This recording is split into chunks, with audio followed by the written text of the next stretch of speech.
Ce matin, on va faire un tour dans Charlevoix et réveiller Isolde Lagacé qui, bon, profite du bon temps puisqu'elle a été pendant, je dirais, 15 ans Arte Musica, 12 ans à la barre de la salle Bourgie qui était et qui sera toujours cette année l'endroit où il y a le plus de musique au pied carré, si on veut. Alors, bienvenue Isolde. Merci de votre accueil toujours chaleureux. Il est bon, je crois, de remonter avant de parler de cette 12e saison que tu as concoctée d'ailleurs à la salle Bourgie. J'aimerais ça qu'on revienne un petit peu sur tes premières années Arte Musica, comment tu as mis ça sur pied et pourquoi tu es passé de là à la salle Bourgie.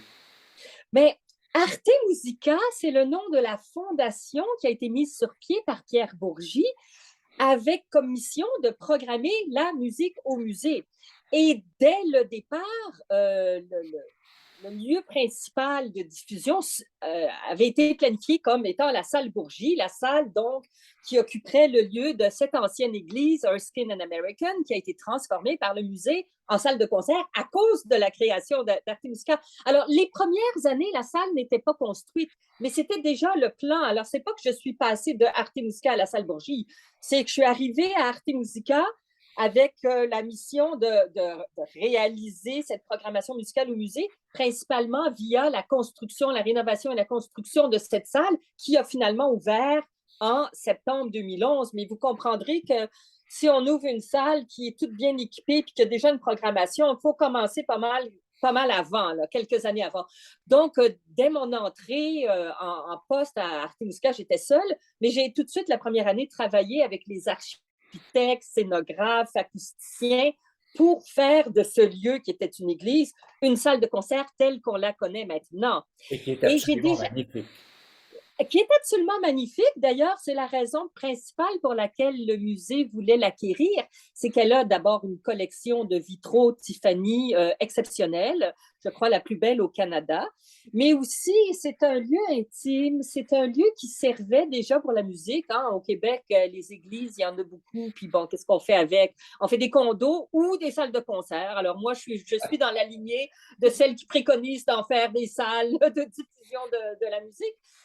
Mais voilà, donc ça a été dès l'an 1 un magnifique projet qui a pris forme de façon, je vous dirais, presque naturelle avec le musée qui nous a tellement soutenus, la Fondation, Pierre et moi qui avons travaillé de concert ensemble, c'est le cas de le dire, de concert, parce que maintenant on en présente 120 par année.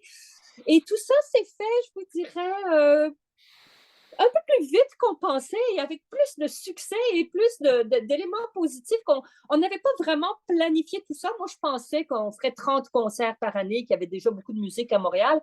Puis là, je vous ai dit il y a 2 minutes qu'on en faisait 120. Et puis, à peu près tout ce qui bouge à Montréal en musique classique puis de concert, ben, est rendu à la salle Boucher. Alors, ben, tant mieux, parce que c'était ça mon but, c'était de donner un coup de pouce à la musique dite classique et puis de rassembler tout ce beau milieu que nous avons. Est-ce que tu as dû mettre en berne ta propre carrière de musicienne professionnelle pour cela? Non, parce que je n'ai jamais eu de carrière de musicienne professionnelle. J'ai une sœur jumelle identique qui, elle, en a une. Alors, les gens pensent que par osmose, moi aussi. Mais j'ai effectivement un baccalauréat et une maîtrise en musique. Et effectivement, je suis régulièrement montée sur scène. Mais à la différence des autres membres de ma famille, j'ai toujours su que je ne voulais pas être interprète sur scène. Et j'ai toujours aimé travailler dans les coulisses. Et je me suis toujours dit, ben, s'il y a du monde sur scène, il y a du monde dans les coulisses. Puis il y a du monde dans la salle. Il y a trois parties à ça. Et moi, je suis celle qui est confortable dans les coulisses, qui aime tirer les ficelles.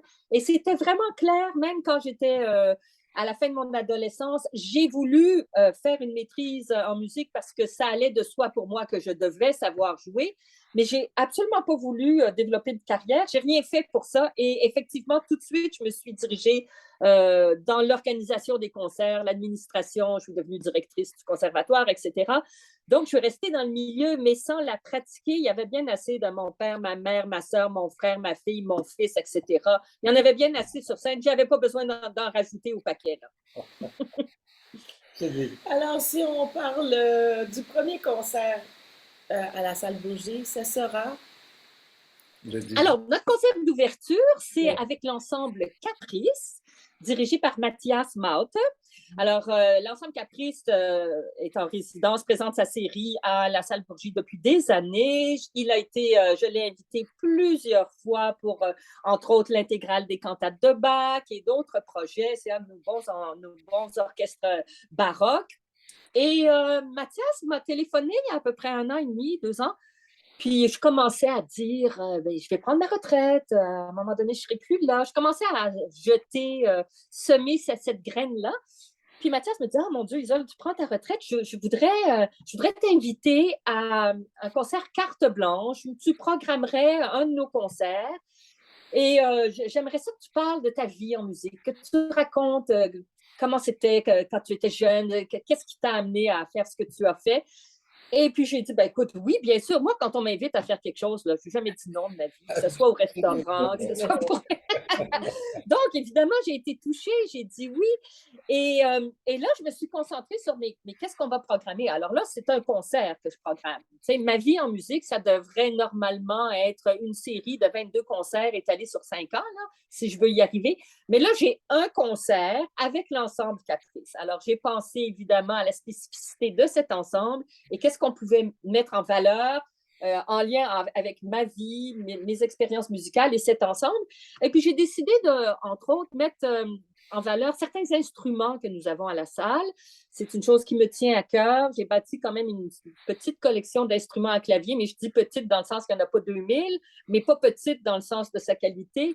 Et on a un nouveau piano forte. Alors, je me suis dit, oui, j'aimerais qu'on l'entende. On a un très bel orgue de chambre qui ne sort pas assez souvent. Ou, enfin, il faut les occasions, hein. Et puis, je me suis dit, ah, ben, tiens, on devrait avoir l'orgue aussi. Donc, j'ai pensé à un concerto de Handel, un concerto de piano, lequel, Mozart. Pourquoi Mozart? Je vous dirai tout ça le 18 septembre. Et de fil en aiguille, j'ai brodé un programme en pensant évidemment à l'instrumentation, mais en pensant aux instruments, en pensant aux artistes, en pensant aux auditeurs, en balançant la parole et la musique, en faisant, dans le fond, un après-midi qui j'espère, sera agréable pour tout le monde. Je serai sur scène, je parlerai, j'improviserai, pas au clavier, mais en parlant, je raconterai ma vie selon ce que je sentirai dans la salle à ce moment-là. Et puis voilà, l'idée, c'est de passer un bon moment ensemble, d'entendre Caprice, d'entendre les solistes qui seront là et certaines œuvres qui me tiennent à cœur pour les raisons que je raconterai à ce moment-là. D'accord, d'accord. En parlant des solistes, peux-tu nommer les solistes qui vont Oui, être bon, alors on va avoir une cantate de Bach, aux surprises. Et cette cantate, La Soliste, c'est une cantate pour soprano solo et ce sera Magali Simard Galdès qui a déjà chanté à la salle, que j'ai suivi depuis des années et qui est magnifique. Il y aura, je l'ai dit tantôt, un concerto de Mozart au piano forte avec Ilya Poletaev, qui est professeur à McGill, qui est vraiment un musicien extrêmement versatile. Je l'ai entendu au clavecin, à l'orgue, au piano moderne, jouer une sonate en si mineur de Liszt, au piano forte. Il joue tous les instruments, quelle que soit l'époque, à la perfection. Alors, ça me faisait plaisir de l'inviter. Et il y aura ma fille, Mélisande McNabney, qui sera étonnamment à l'orgue, parce qu'on l'entend moins souvent à l'orgue, mais elle joue aussi de l'orgue. Et elle jouera donc sur cet orgue que nous avons à la salle Bourget, qui a été construit par mon oncle, et qui était l'orgue de mes parents quand j'étais jeune. Bon, Alors, la boucle est ainsi bouclée d'entendre Mélisande à l'orgue, ça sera un l'orgue plaisir, de ma famille. voilà. Voilà. Ça sera un plaisir pour toi, un plaisir particulier pour toi. Ben, certainement, oui. Le passage, effectivement. Voilà. Euh, Parlant de passage, il y a Caroline Louis et Olivier Godin qui ont accepté de prendre la relève. Ça promet quand même deux personnes de te remplacer. Ben, écoutez, ça, c'est une réflexion qu'on a eue quand même assez en amont. C'est sûr que les gens de ma génération, puis bon, je suis née en 1957, alors ça vous donne le portrait de ma génération. On était, beaucoup de gens de ma génération avaient plusieurs arcs à leur, plusieurs cordes à leur arc. et on fait de la direction générale et de la direction artistique. Mais moi, c'était important pour moi de passer le flambeau à quelqu'un d'une autre génération. Je n'allais pas engager quelqu'un qui avait mon âge. Ce n'était pas ça l'idée. Autrement, je serais restée. Je voulais du sang neuf. Vous savez, j'aurais pu continuer, bien sûr, à programmer. J'ai toujours des bonnes idées, puis je ne suis pas en manque là, de stimulation et puis d'idées. Mais je pense qu'à un moment donné, moi, je trouvais que 12 saisons, c'était un bon chiffre. Et puis, je me suis dit, c'est le moment de passer le flambeau. Et on voulait passer le flambeau à quelqu'un d'ici. On ne pas aller chercher un gros nom aux États-Unis ou en Europe, à quelqu'un d'ici. À peu près le début de la quarantaine, là, juste pour vous donner une idée, quelqu'un qui a commencé sa carrière, mais qui n'a pas 40 ans d'expérience. Bon, pour continuer à évoluer. Et puis j'ai dit à Pierre, mais écoute Pierre, ce ne sera pas évident de trouver quelqu'un, puis c'est pas que je veux me lancer des fleurs du tout, là, mais de trouver quelqu'un qui est capable, qui est fort en administration, en communication, en marketing, qui connaît bien les rouages, les budgets, etc., qui a travaillé avec des CA, et quelqu'un qui est capable de faire une belle programmation artistique dans la continuité de ce qu'on fait. J'ai dit, c'est pas évident, ça court pas les rues. Puis effectivement, quand on a fait les entrevues, on a affiché le poste. Bon, alors une des dernières choses que j'ai faites comme directrice générale et artistique de la salle Bourgie, c'est d'écrire ma description de tâche, parce qu'évidemment, je ne l'avais jamais écrite. Je n'avais pas été engagée sur un concours. Et donc, je l'ai écrite pour l'afficher le poste. Et en l'écrivant, j'ai dit, mais personne ne va faire application pour ça n'a pas d'allure, cette job-là. Et effectivement, on a eu de très bonnes candidatures, mais c'était clair que les gens avaient ou bien un profil administratif plus fort en administration, ou bien un profil plus fort en interprétation, en programmation, en artistique. Et puis ça s'est un peu imposé. J'ai parlé à Pierre beaucoup, puis Pierre, son souhait, c'était d'engager une personne pour me remplacer, mais finalement, on s'appelle toujours très tôt, Pierre et moi. Un matin, il m'appelle très tôt. Il dit, ça, j'ai une bonne idée. J'ai dit quoi? Il dit, on va engager 2 personnes. J'ai dit, mais quelle bonne idée! Alors voilà, ça s'est fait comme ça.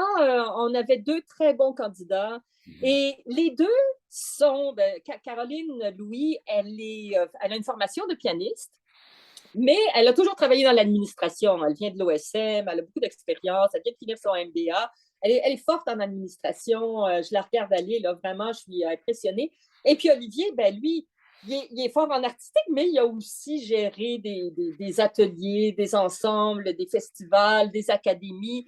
Alors, bon, je pense que ça va faire une super belle équipe. Ils s'entendent comme 2 larrons en foire, là. Je veux dire, ils s'entendent tellement bien. Je suis vraiment contente. C'est comme 2 personnes sur un tandem. C'est ça. Écoute, vraiment, je suis contente parce que tout se fait naturellement et se fait comme on l'avait espéré. Et puis voilà, je pars en douce, la transition se fait de façon agréable. Là, je les laisse aller, plus moi, je fais mes dossiers courants, je ferme les livres de la saison qui s'est terminée, là, notre année fiscale finit le 31 août, je finis les budgets, les états financiers, je présente ça au CA. Alors, moi, je m'en vais en douce, eux rentrent, ils planifient 23-24, vraiment, ça s'est fait, là. On va faire une étude de cas, là, comment faire une transition. Moi, je n'aurais pas pu rêver d'une meilleure transition, honnêtement. Moi, je regarde Excuse-moi, tu voulais poser une question. Oui, c'est ça. Si tu avais des concerts à nous proposer pour la prochaine saison à la salle Bourgie, c'est sûr qu'on ne peut pas passer à travers les 100 quelques concerts. Oui. Mais si tu voulais inviter les gens à quelques concerts, tu nous conseillerais quoi? Évidemment, on me pose souvent cette question-là. Puis là, je réponds, c'est comme demander à une mère laquelle de ses enfants ou lequel de ses enfants elle préfère. Parce que si j'ai mis au monde 120 projets, c'est parce que pour moi, ils ont tous un petit quelque chose de bon. Alors, j'ai quelque chose pour toi. Commençons par le mois de septembre. Faisons le mois de septembre. Il y a le concert d'ouverture, ton concert. Il y a aussi Alain Lefebvre qui sera là. Raphaël Payaré avec les musiciens de l'OSM. Anne Kefelec qui sera au piano. Et le 28, je retiens cette rencontre, concert-rencontre Yursenar, Île de Passion, avec toute la bande qui a été responsable de la production. Et ça, c'est vraiment intéressant. Oui. Alors là, puisqu'on me demandait là, les concerts, je me suis dit, c'est ça que je vais faire. Je vais parler de ceux qui s'en viennent. Évidemment, un projet qui a été important pour moi, c'est l'intégrale des cantates de Bach. On a commencé ce projet-là en 2014 et à la quand on va se rendre au bout, là, le 26 mars 2023, on aura fait 77 concerts de cantates de Bach. Alors, là, ça, c'est un projet d'envergure. J'ai voulu que tout le milieu participe, que ce soit des petites formations, des grandes formations, des noms moins connus, des noms plus connus, des solistes moins connus, des jeunes, vraiment, et j'ai invité des ensembles américains, des ensembles européens, et je suis très fière de cette réalisation. Les chanteurs, beaucoup de gens m'ont dit, les instrumentistes, les chanteurs m'ont dit, tu nous as permis de nous améliorer dans l'interprétation de Bach, parce qu'il y a un chanteur, après le dernier concert, il me dit, vous savez, je suis rendue à ma 60e cantate que j'ai chantée là en concert. Quel chanteur peut dire ça? Qui se fait inviter 60 fois à chanter des cantates de Bach, là? Bon, alors, donc, pour la dernière année, évidemment, la pandémie a un peu chamboulé tout ça, puis ça a été un peu pénible, mais j'y suis arrivée au bout de ce projet. Et quand je l'ai commencé, je n'étais pas certaine que j'arriverais au bout. Par contre, ma volonté est toujours là et ça me ressemble de terminer un projet. Donc, pour la dernière année, j'ai invité Raphaël Pailléré et l'OSM à ouvrir la dernière année du cycle et l'Orchestre métropolitain et Yannick Nézet-Séguin à fermer la saison. Donc, entre ces deux pôles, on aura eu vraiment une multitude de chefs-d'œuvre, de cantates à découvrir, de solistes, d'instruments. Puis là, on est rendu à la fin. Puis au début, on choisissait les cantates un peu moins, qui demandent une instrumentation plus simple. Mais là, vous allez voir, ça va être festif cette dernière année. Je vais avoir beaucoup de cantates avec timbales, trompettes, cuivre, tout ce que vous voulez. Donc, c'est sûr que 24 et 25 septembre, Pailléré puis l'OSM qui font les cantates, pour moi, ça lance ma dernière année. Bon. Tout à fait. Voilà. En terminant, quels sont tes projets de retraite? J'en ai pas. Moi, j'ai jamais rien planifié. J'ai jamais planifié ma carrière. Elle a bien été. Moi, j'ai pas beaucoup de différence entre ma vie et ma profession. Ce que j'ai fait, c'est ce que j'aimais. Alors, je vais continuer à faire ce que j'aime. Évidemment, je n'aurai pas besoin d'aller au bureau de 9 à 9 tous les jours, 7 jours par semaine. Et tant mieux, parce que je commençais à être un peu essoufflée et fatiguée. Puis la pandémie, là, vraiment, ça a été comme la cerise sur le sundae. Moi, j'ai fait ce que j'avais à faire. J'ai donné ce que j'avais à donner. Je suis fière de ce que j'ai fait. Et maintenant, je dis à tout le monde, ben, je vais vivre. Comme j'ai fait depuis mon premier jour. Je n'ai aucun plan particulier. Arrivera ce qui arrivera. Ma vie a toujours été remplie de choses fantastiques. Tout m'intéresse. À faire plus de musique? Oui, c'est dans les certainement. plans, oui? Certainement. J'ai un piano et un clavecin. J'écoute beaucoup de disques avec des partitions, puis je note ce que je pense que je pourrais apprendre parce que je veux me remettre là-dedans. J'aime cuisiner, j'aime faire des balades, j'aime voyager. J'ai 4 petits-enfants qui habitent à Québec, alors j'espère voir beaucoup mes petits-enfants. Vraiment, les journées passent trop vite, les étés passent trop vite, la vie passe trop vite. Alors, depuis Charlevoix, merci pour ta disponibilité. Nous serons là le 18 pour être témoins de cet hommage qui va être rendu. Et merci encore. Je te souhaite de passer une belle journée. Et Sylvie se joint à moi aussi. Oui. Merci. Merci beaucoup, Merci. beaucoup de votre invitation. Au revoir. Au revoir.